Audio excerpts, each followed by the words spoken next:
even Muhammad had no assurance of salvation. Muhammad didn't know what was going to happen to him after he died. And so you Muslims out there who think, oh, I'm going to heaven, you know, I've been going to the mosque and I've been praying 5 times a day. Muhammad said he didn't know what was going to happen to him. Isn't that right? 100%. And the reason why is because who better than Muhammad to know the kind of God that he's worshiping? Muhammad knew Allah better than any other Muslim. So because he knew Allah, he knew that he could not feel secure from Allah. Because according to chapter 46, verses 8 to 9 of the Quran, let me just read to you what the Quran says. And I challenge any Muslim to find something comparable in the New Testament in regards to the Lord Jesus or his followers.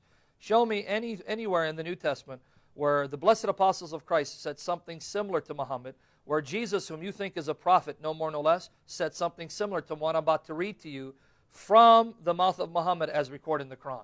Chapter 46, verses 8 to 9, particularly verse 9. Or do they say he has forged it? Say, commands given to Muhammad to say the following. If I have forged it, you have no power to help me against Allah. See, if I forge it, then you can't help me against Allah. He knows very well what you are pressing upon. He suffices as a witness between me and you. He is the all-forgiving, the all-compassionate. Say, I am not in innovation among the messengers, and I know not what shall be done with me or with you. Can you imagine Jesus going around saying, look, follow me, but hey guys, you follow me, let me just be upfront with you. I don't know what's going to be done with me or with you, but still follow me anyway. I only follow what is revealed to me. I'm only a clear warner. Quite clearly, Muhammad does not know what Allah will do ultimately with him or those who follow him or the disbelievers. Now someone will say, well, that's not referring to salvation. That's talking about maybe something that will take place in time and space.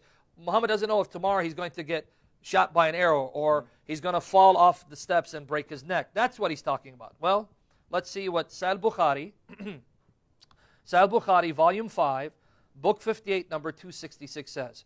Bukhari, volume 5, number 266, which you can find online.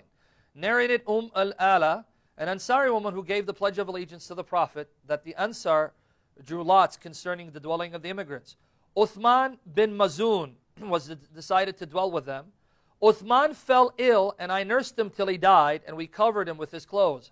Then the Prophet came to us, and I was addressing the dead body, saying, O Abu Sayyib, may Allah's mercy be upon you. I bear witness, she's saying, that Allah has honored you. On that, the Prophet said, how do you know that Allah has honored him? I replied, I do not know. May my father and mother be sacrificed for you, O Allah's apostle. But who else is worthy of it? She knew what kind of exemplary life this man lived, how righteous and pious he was. If anyone's worthy of such honor, oops, see that was Allah getting angry. But if not, Uthman, he said, as to him, watch this is Muhammad. By Allah, death has overtaken him, and I hope the best for him. By Allah, though I am the apostle of Allah, yet I do not know what Allah will do to me. I hope the best for him, but I don't even know what Allah will do with me, so I cannot tell you whether he's in paradise or not. Now contrast that to the words of Jesus. I am the resurrection and the life. He who believes in me, though he were dead, yet shall he live. And he who believes and lives shall never die. Do you believe this? John 11, 25, 26. You see the difference? Yeah. And I mean, it's just interesting that if you think about that position, hey, this is one of the best guys I know. This is one of the best guys I know. If he's not making it to heaven, what hope is there for any of us? Exactly. And Muhammad doesn't say simply, yeah, you're right. He says, what are you talking about? I'm better than him, and I don't know where I'm going. I can't tell you where I'm going. I can't tell you where I'm going, and I'm a prophet, right? So not only am I the best among you, and I can't even say I'm good enough, even with my knowledge, even with my prophetic knowledge, I can't tell you what's going to happen to me. Exactly. And people wonder why Muslims go out and blow themselves up in a jihad to try and gain assurance of salvation, that they have done something so wonderful for Allah that He will have to grant them paradise, right?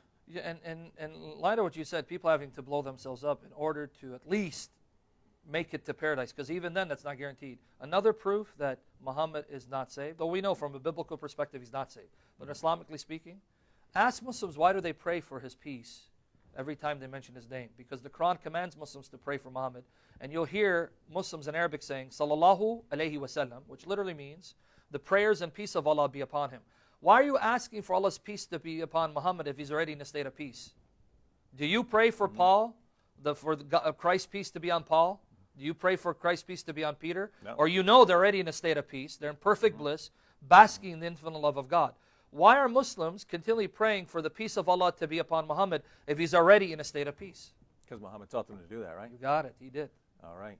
Well, if you Muslims can sleep at night knowing that even Muhammad wasn't good enough and didn't know enough to know that he was actually going to paradise, if you think about all the things you've done in your life, what hope do you have